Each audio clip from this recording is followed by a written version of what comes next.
Post है एक और उस पोस्ट पे बंदे हैं हजार, ठीक है, तो फिर सोच लो कि कंपटीशन कितना ज्यादा है, करप्शन उससे भी ज्यादा है, ठीक है। मींस कि हमें ये भी नहीं पता कि फेयर वेज में वो रिक्रूटमेंट हो रही है या अनफेयर मीन से हो रही है, ठीक। अगर उसमें पहले घोटाले हुए हैं तो हो सकता है कि बाद में भी उसमें घोटाले हुए होंगे, उसके ऊपर किसने जांच करनी थी, सरकारों ने ही करवानी थी ना, तो लेकिन सरकारें खुद भी की हुई हैं, ये कहां से जांच करवाएंगे, क्योंकि इनको कमीशन आती है, क्योंकि उनको सिर्फ अपना पेट पालना है। बेरोजगारी इलेक्शन के बाद वो बड़ ही भूल जाते हैं कि बेरोजगारी नाम की भी कोई चीज है, वो सिर्फ इलेक्शन के टाइम पे उनको नेताओं को याद आता है। ये मैं बात करूं चाहे एनसी की, कांग्रेस की, इनको भी इलेक्शन के टाइम पे ये याद आया था कि बेरोजगारी बहुत ज्यादा है, हमारा यूथ बेरोजगार है, इनको हम रोजगार देंगे, तो आज तक तो हमें रोजगार मिला ही नहीं। मैं समझता हूं कि 3 मंथ के अंदर अगर 1% भी पोस्ट ये निकाल देते ना, तो सिर्फ और सिर्फ जुमले दिए हैं सिर्फ। सही बात है, लोगों को उल्लू बनाया सिर्फ, है ना। क्योंकि इस टाइम इतना ज्यादा युवा अनएम्प्लॉयड हो चुका है, खासकर हम बात करें जो पढ़ा लिखा है, जिसके पास वेल क्वालिफाइड डिग्रीज हैं, वो लगभग हम बोल सकते हैं सर 10 लाख के आसपास जम्मू कश्मीर में इस टाइम ज्यादा होगा सर, ज्यादा होगा।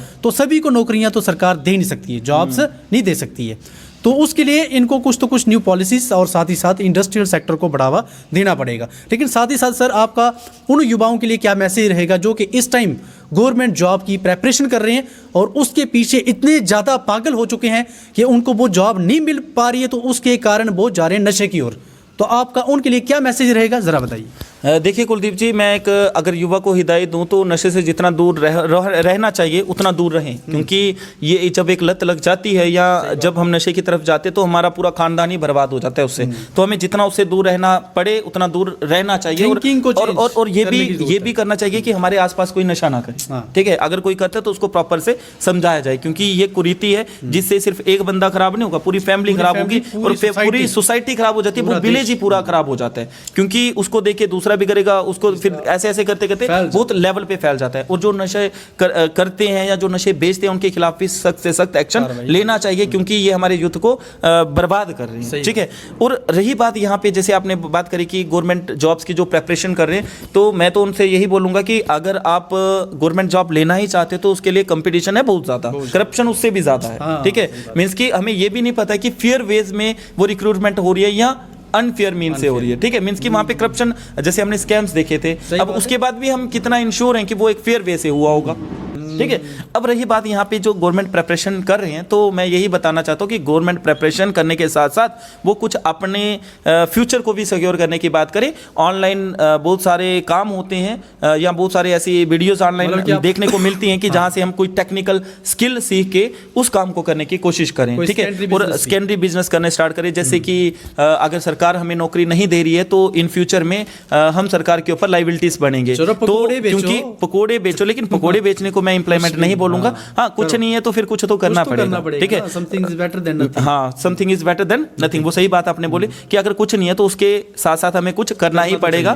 अब ये जो सरकारें हैं ये आने वाले टाइम में भी इस बेरोजगारी को चाहकर भी खत्म नहीं कर सकती। सर इंडिया के अंदर अगर बेरोजगारी खत्म करनी है ना तो 2030 तक 9 मिलियन जॉब्स क्रिएट करनी पड़ेंगी, लगभग 90 लाख 1 करोड़।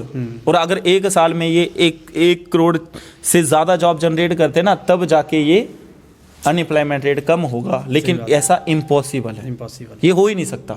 और अनएम्प्लॉयमेंट रेट ILO ने एक डेटा रिलीज करा है और उसमें ये बताया कि इंडिया का जो यूथ अनएम्प्लॉयड है वो कितना है, 65% से ज्यादा है, 80 के आसपास हो गया। JNK की बात नहीं करो, पूरे इंडिया की बात करो, हर एक स्टेट में ये क्राइसिस पहुंचा हुआ है और पूरी वर्ल्ड में ये क्राइसिस है। लेकिन वर्ल्ड की कुछ ऐसी कंट्रीज हैं, पूरी वर्ल्ड की कुछ ऐसी कंट्रीज हैं कि वो इस अनएम्प्लॉयमेंट के लिए काम कर रही है, लेकिन हमारी कंट्रीज के लिए कुछ भी नहीं सोच रही, कोई विजन ही नहीं है, क्योंकि इनके पास विजन होना चाहिए।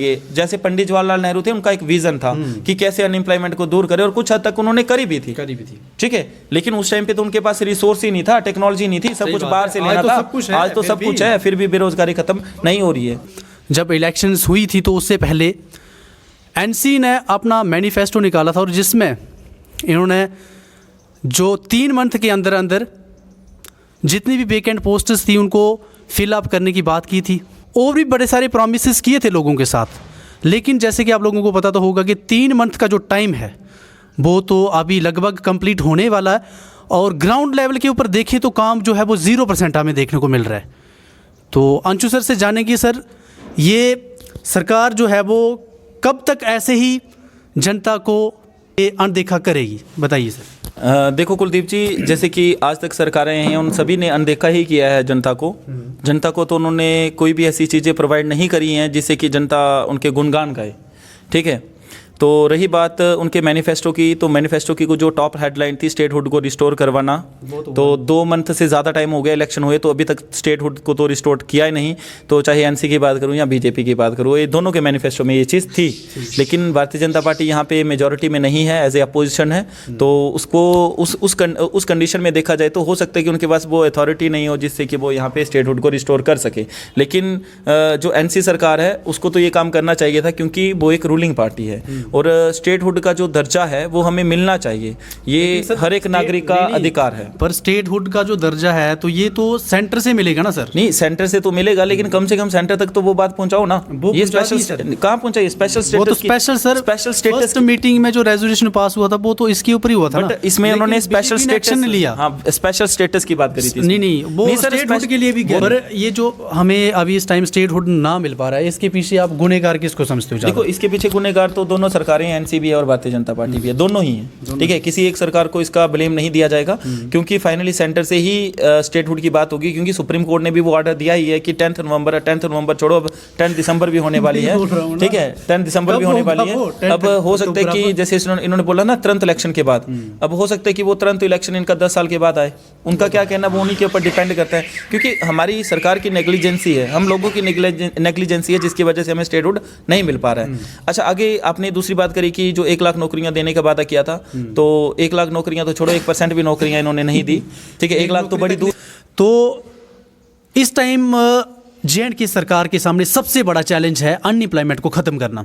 तो आपके अकॉर्डिंग आपको क्या लग रहा है, आपकी क्या सजेशन रहेगी सरकार के लिए कि वो कैसे इस अनएम्प्लॉयमेंट रेट को डाउन कर सकती है? आपके अकॉर्डिंग अपना बताइए। देखो, मेरे अकॉर्डिंग की बात करूं तो यहाँ तो उसको जॉब्स क्रिएट करनी चाहिए सरकार को, डायरेक्ट कोटा के थ्रू रिक्रूटमेंट करें, लेकिन ये करना इम्पॉसिबल है। ये करना इम्पॉसिबल है। ठीक है, इम्पॉसिबल क्यों है? क्योंकि यहाँ पे बहुत सारे लोग अनएम्प्लॉयड है, और किन किन लोगों को सरकार रोजगार देगी, और यहाँ पे हाईली क्वालिफाइड लोग बेरोजगार हैं। सही मैं सिर्फ उन लोगों की बात नहीं करूंगा जो कम पढ़े लिखे, जैसे 10th 12th है, यहाँ पे मैं बात करूंगा पीएचडी स्कॉलर इंजीनियर्स की, वो भी सारे क्या है, बेरोजगार हैं। तो किस किस सेक्टर में वो जॉब लेके आएगी? ठीक है, अब अगर मैं बात करूं यहाँ पे, अगर वो जॉब्स क्रिएट नहीं कर सकती तो उसको दूसरा डिसीजन लेना चाहिए, पॉलिसी। और पॉलिसी हैंडीक्राफ्ट इंडस्ट्रीज को प्रमोट करना चाहिए हमारे जेएंडके में, बैकयार्ड इंडस्ट्रीज। मींस कि वो ये काम करे कि हम बच्चों को स्किल्स देते हैं, हम यूथ को वो स्किल प्रोवाइड करेंगे, जिससे कि वो अपने घर में ही एक छोटी इंडस्ट्री लगाए और उसकी मैन्युफैक्चरिंग करे प्रोडक्ट्स की, और उनकी मैन्युफैक्चरिंग जब वो करेगा तो उसको रॉ मटेरियल भी अरेंज करवाए गवर्नमेंट।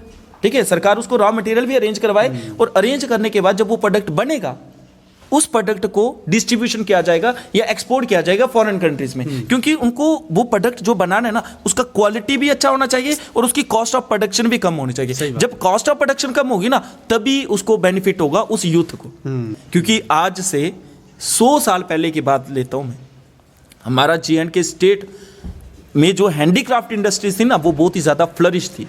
लेकिन उसकी वजह से बात करूं तो इंटरनेशनल मार्केट में हमारे यहाँ के प्रोडक्ट्स की डिमांड थी बिल्कुल। लेकिन आज हम जीरो हैं, जीरो। आज सिर्फ ड्राई फ्रूट्स को लेके, बसोली पेंटिंग को लेके, आज आपने देखा होगा कि हमारे जेएंडके में बहुत सारे लोग हैं जो फाइन आर्ट्स की तरफ नहीं जाना चाहते हैं, वो सिर्फ जाना चाहते हैं गवर्नमेंट जॉब की तरफ, क्योंकि गवर्नमेंट की नेग्लिजेंसी है कि वो जॉब्स क्रिएट नहीं कर पा रही। उसके पीछे का रीजन है उसके पास रेवेन्यू नहीं है, वो कहाँ से जॉब क्रिएट करे। ये सिर्फ एक सरकार की नहीं है, पूरी जितनी भी सरकार है उन सभी की ये प्रॉब्लम्स है।